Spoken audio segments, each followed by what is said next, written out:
Hello दोस्तों। आज है 16 नवंबर। तो आज की क्लास में हम बात करेंगे 16 नवंबर से संबंधित महत्वपूर्ण करंट अफेयर्स के प्रश्नों पर। इससे पहले आपको बता दें कि आप जो भी हमारी वीडियो देख रहे हैं, सबसे पहले वीडियो को लाइक कर दें, चैनल को सब्सक्राइब कर दें ताकि हमें प्रोत्साहन मिले और हम ऐसे निरंतर वीडियो बनाते रहें। तो पहला प्रश्न है कि प्रथम बोडोलैंड महोत्सव का आयोजन कहाँ हो रहा है। तो आपको बता दें कि जो प्रथम बोडोलैंड महोत्सव है, इसका आयोजन दिल्ली में किया जा रहा है। तो हमारा सही उत्तर हो जाएगा ऑप्शन डी। अब बात कर लेते हैं इस महोत्सव के बारे में कुछ जुड़ी जानकारियों पर। जो ये पहला बोडोलैंड महोत्सव है, इसकी शुरुआत अभी प्रधानमंत्री नरेंद्र मोदी जी ने 15 नवंबर को शुरुआत की है। जो दिल्ली में इंदिरा गांधी खेल परिसर है, वहां पर इस महोत्सव का उद्घाटन किया है प्रधानमंत्री नरेंद्र मोदी ने। जो यह महोत्सव है प्रथम बोडोलैंड महोत्सव, तो यह बोडो समाज का जो भाषा साहित्य और संस्कृति है, इसका बड़ा आयोजन है। और यह केवल असम में ही नहीं, मतलब बोडोलैंड समाज में ही नहीं, यह पश्चिम बंगाल, नेपाल के साथ साथ कुछ पूर्वोत्तर क्षेत्र के जो सीमावर्ती क्षेत्र हैं, वहाँ के स्थानीय बोडो लोगों के द्वारा भी इसका आयोजन किया जाता है। जो यह महोत्सव है, इसका जो विषय है, इसका विषय है समृद्ध भारत के लिए शांति और सद्भाव। ये ध्यान रखना है, जो इसका विषय है कि समृद्ध भारत के लिए शांति और सद्भाव, इसको ध्यान रखना है। अब बोडोलैंड जो क्षेत्र होता है, इसका संबंध किससे है? तो ये जो बोडोलैंड क्षेत्र है, ये असम राज्य में एक स्वायत्त क्षेत्र है। कई बार पेपर में पूछा गया है कि बोडोलैंड क्या है, तो ये असम राज्य में एक स्वायत्त क्षेत्र है, ध्यान रखना है। यह असम राज्य में स्थित है। जो बोडोलैंड है, ये भूटान, अरुणाचल प्रदेश की तलहटी से जो ब्रह्मपुत्र नदी है, उसके जो उत्तरी तट पर जो 4 जिले लगे हैं, कोकराझार, चिरांग, बक्सा, उदलगुरी, इन चारों जिलों को मिला करके ये बोडोलैंड बनता है। और जो बोडो है, बोडो एक जनजाति है, अनुसूचित जनजाति, जो असम राज्य में स्थित है, ध्यान रखना है। अगला प्रश्न है कि 43वें भारतीय अंतर्राष्ट्रीय व्यापार मेले का फोकस राज्य कौन सा है। तो आपको बता दें कि जो 43वां अंतर्राष्ट्रीय व्यापार मेला है, इसका वर्तमान में आयोजन किया जा रहा है, जिसमें फोकस राज्य के रूप में झारखंड को चुना गया है। तो हमारा सही उत्तर हो जाएगा ऑप्शन बी। अब बात कर लेते हैं इस अंतर्राष्ट्रीय व्यापार मेले से जुड़े कुछ महत्वपूर्ण बिंदुओं पर। जो 43वां भारतीय अंतर्राष्ट्रीय व्यापार मेला है, इसका आयोजन 14 नवंबर से शुरुआत हुआ है और इसका आयोजन भारत मंडपम नई दिल्ली में किया जा रहा है। जो इसका उद्घाटन है, ये ध्यान रखना है, इसका उद्घाटन जो हमारे केंद्रीय मंत्री पीयूष गोयल जी हैं, इन्होंने इसका उद्घाटन किया है। और जो भागीदार राज्य हैं, वो बिहार और उत्तर प्रदेश। ये बहुत ही महत्वपूर्ण है, क्योंकि यूपी स्पेशल की दृष्टि से बहुत ही महत्वपूर्ण है, ध्यान रखना है कि जो इस अंतर्राष्ट्रीय व्यापार मेला में जो भागीदार राज्य हैं, उस बिहार और उत्तर प्रदेश को चुना गया है और फोकस राज्य के रूप में झारखंड को चुना गया है। और इस मेले की जो थीम है, वो जो विकसित भारत @ 2047 पर आधारित है। और इसकी थीम जो है, यह है कि 2047 तक एक आत्मनिर्भर, समृद्ध और स्वतंत्र राष्ट्र बनाने के लिए भारत के दृष्टिकोण को प्रदर्शित करती है। यह इसकी थीम है। लेकिन जो इस मेले की थीम है, वह इस थीम पर आधारित है, ध्यान रखना है। इसका उद्देश्य है कि लोकल टू ग्लोबल, यह इसका उद्देश्य था। अगला प्रश्न है कि जनजातीय गौरव दिवस कब मनाया जाता है। तो आपको बता दें कि जनजातीय गौरव दिवस प्रतिवर्ष 15 नवंबर को मनाया जाता है। और यह दिवस जो बिरसा मुंडा है, इनकी जन्म तिथि पर मनाया जाता है। यह बिरसा मुंडा इस बार जो मनाई जा रही दिवस इनका है जयंती, यह इनकी 150वीं जयंती मनाई जा रही है, ये ध्यान रखना है। आपको बता दें कि प्रत्येक वर्ष 15 नवंबर को जो हमारे आदिवासी स्वतंत्रता सेनानी थी, उनकी याद में जनजातीय गौरव दिवस मनाया जाता रहा है। इसका आयोजन जो है आदिवासी स्वतंत्रता सेनानी बिरसा मुंडा को सम्मानित करने के लिए करते हैं। और जो इनको धरती आबा या भगवान बिरसा मुंडा भी कहते हैं, इनकी यह 150वीं जयंती है, ध्यान रखना है, यह महत्वपूर्ण पॉइंट है। और जो प्रधानमंत्री नरेंद्र मोदी जी हैं, यह बिरसा मुंडा के सम्मान में इन्होंने एक स्मारक सिक्का और एक डाक टिकट जारी किया है, ये भी ध्यान रखना है। और इसकी शुरुआत जो है, इसकी जो घोषणा हुई थी 15 नवंबर 2021 को पहला जनजातीय गौरव दिवस मनाने की घोषणा की गई थी। जो बिरसा मुंडा कौन है? तो ये छोटा नागपुर पठारी क्षेत्र से संबंधित एक मुंडा जनजाति से संबंधित एक भारतीय स्वतंत्रता सेनानी है, एक धार्मिक नेता है, जिन्होंने एक नए धर्म की शुरुआत भी की थी, जिसका नाम था बिरसाईद। ये धर्म ध्यान रखना है। अगला प्रश्न है कि निम्नलिखित में से किस नीति के तहत विज्ञान एवं प्रौद्योगिकी विभाग ने ऑपरेशन द्रोणी का शुभ आरंभ किया है? तो आपको बता दें कि अभी हाल ही में राष्ट्रीय भू स्थानिक नीति के तहत विज्ञान एवं प्रौद्योगिकी विभाग ने ऑपरेशन द्रोणागिरी का शुभारंभ किया है।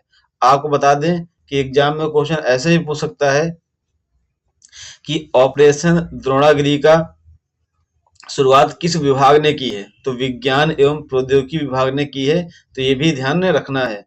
हमारा सही उत्तर हो जाएगा ऑप्शन ए। अब बात कर लेते हैं ऑपरेशन द्रोणागिरी के बारे में कि हाल ही में विज्ञान एवं प्रौद्योगिकी विभाग ने ऑपरेशन द्रोणागिरी की शुरुआत की है, और इसका जो शुरुआत किया गया है वो IIT दिल्ली में नवाचार एवं प्रौद्योगिकी हस्तांतरण एक संबंधी फाउंडेशन है। इस फाउंडेशन के द्वारा इसकी शुरुआत की गई है, और इसका जो उद्देश्य है, उद्देश्य ये कि जो नागरिकों के जीवन की गुणवत्ता में सुधार करना है, और व्यापार को आसान बनाने के लिए किस तरीके से हम जो भू स्थानिक टेक्नोलॉजीज हैं उनका कैसे हम यूज करें, ताकि नागरिकों के जो जीवन की गुणवत्ता है बेहतर हो सके, और जो व्यापार है और भी आसान हो सके। तो जो यह ऑपरेशन द्रोणागिरी शुरू किया गया है वो राष्ट्रीय भू स्थानिक नीति जो 2022 है, इसके तहत एक पायलट प्रोजेक्ट है। और ये जो पहले चरण इसका होगा, ये 4 राज्यों में, जिसमें उत्तर प्रदेश, हरियाणा, असम, आंध्र प्रदेश, महाराष्ट्र जैसे राज्यों में ये पहले चरण में लागू की जाएगी। अगला प्रश्न है कि हाल ही में किसने शक्ति गाइडेड पिनाका हथियार प्रणाली का सफल परीक्षण किया है? तो ये आप देख पा रहे हैं कि अभी हाल ही में DRDO ने एक शक्तिशाली गाइडेड पिनाका हथियार प्रणाली का सफल परीक्षण किया है। तो हमारा सही उत्तर हो जाएगा ऑप्शन ए। अब बात कर लेते हैं जो ये पिनाका हथियार प्रणाली है इसके बारे में। अभी हाल ही में DRDO ने एक शक्तिशाली गाइडेड पिनाका हथियार प्रणाली का सफल परीक्षण किया है। आपको बता दें कि जो ये पिनाका हथियार प्रणाली है, ये 44 सेकंड में 12 रॉकेट दाग सकता है, यानी कि हर 4 सेकंड में एक रॉकेट दागने में सक्षम है। जो ये रॉकेट लॉन्चर सिस्टम है, इसका जो नाम रखा गया है पिनाका, तो ये भगवान शिव के जो धनुष है, पिनाक के नाम पर ये नाम रखा गया है।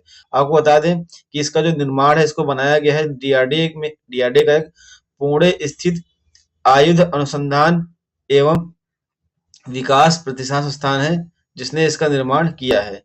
आपको बता दें कि जो ये रॉकेट लॉन्चर सिस्टम है, इसमें एक बैटरी है जिसमें 6 लॉन्च वाहन होते हैं, लॉन्च व्हीकल होते हैं, और इसके 2 वर्जन हैं, जिसमें एक है मार्क 1 और दूसरा है मार्क 2। जो मार्क 1 है उसकी रेंज 40 किलोमीटर है, और जो मार्क 2 है उसकी रेंज 50 किलोमीटर है, और जो ओवरऑल है इसकी रेंज 120 से 300 किलोमीटर तक बढ़ाने की योजना भी शामिल है। अगला प्रश्न है कि हाल ही में चर्चा में रहा नोट्रे डम कैथेड्रल किस देश में स्थित है? तो आपको बता दें कि जो ये नोट्रे डम कैथेड्रल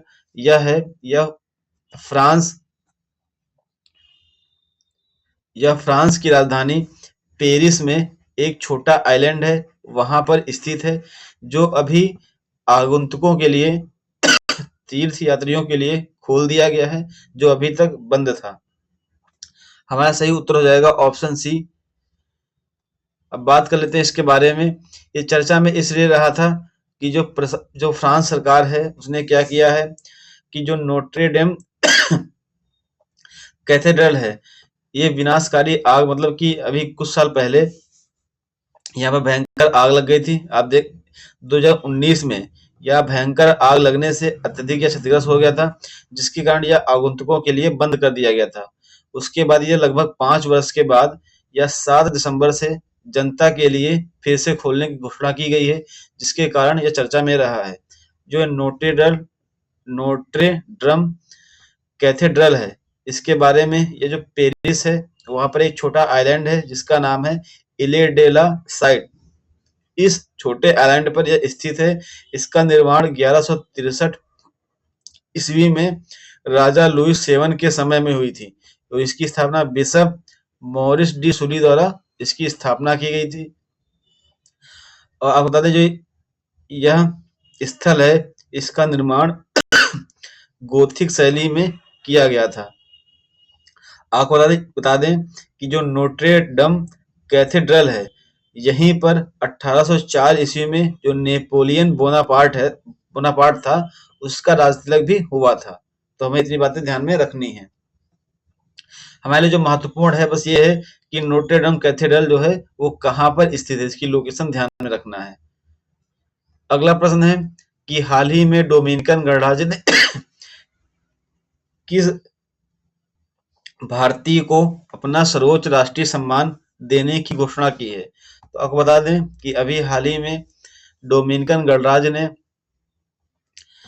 हमारे प्रधानमंत्री नरेंद्र मोदी जी को अपना सर्वोच्च राष्ट्रीय सम्मान देने की घोषणा की है। तो हमारा सही उत्तर हो जाएगा ऑप्शन डी।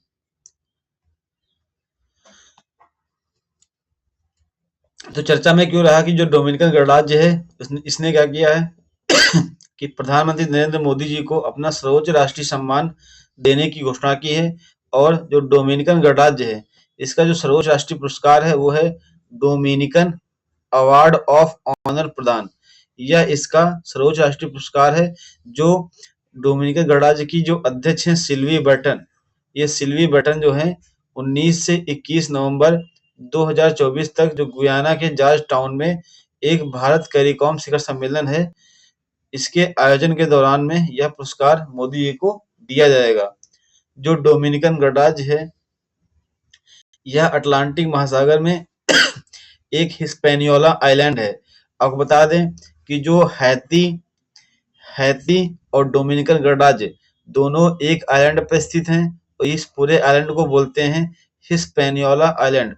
तो ये डोमिनिकन गणराज्य हो जाएगा जिसकी राजधानी सेंटो डोमिंगो है और इसकी मुद्रा डोमिनिकन पेसो है।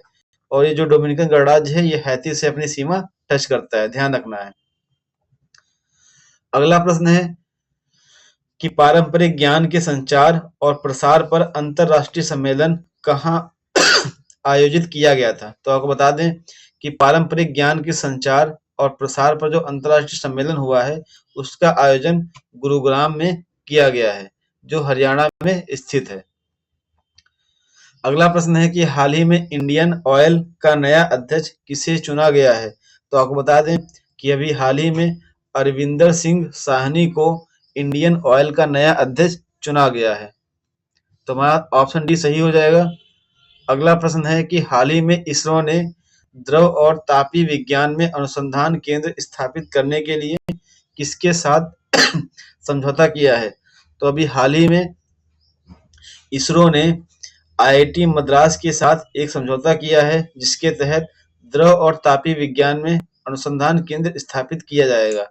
तो हमारा सही उत्तर हो जाएगा ऑप्शन ए।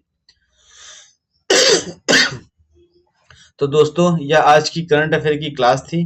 अगर यह क्लास आपको अच्छी लगी हो तो वीडियो को लाइक करें, चैनल को सब्सक्राइब करें और क्लास को अधिक से अधिक लोगों तक शेयर करें। धन्यवाद दोस्तों।